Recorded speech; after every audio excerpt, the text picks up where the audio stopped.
脳天直撃セガサターン。伝説の剣をめぐる壮大なストーリーがついに幕を開ける。6人同時までも楽しめる全く新しい格闘ロール誕生。ガーディアンヒーローズ Sega. Sometimes I wish I could speak Japanese. Alright, so it's always exciting when I do retrospectives like this and I find a game by Treasure.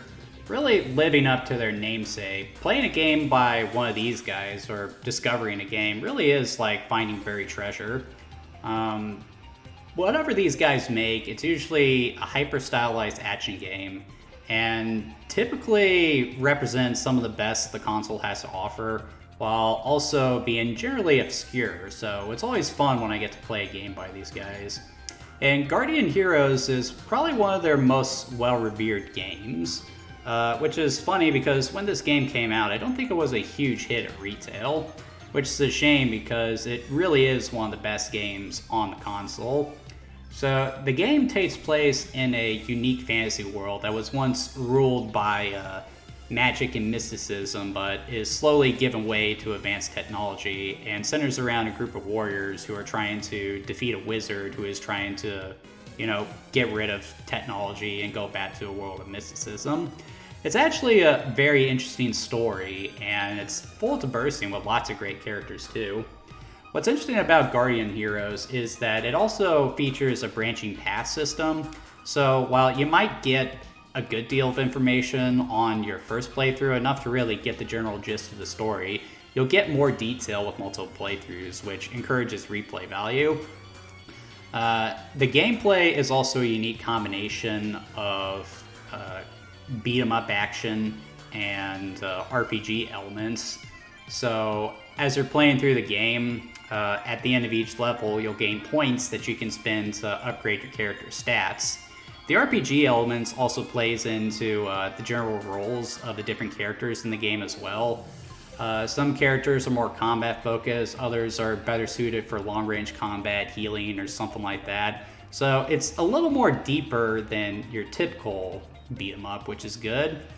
I have two complaints with it though. The first issue is that the game is obviously less fun if you're by yourself, especially since you're not getting all the strategy of the different character abilities.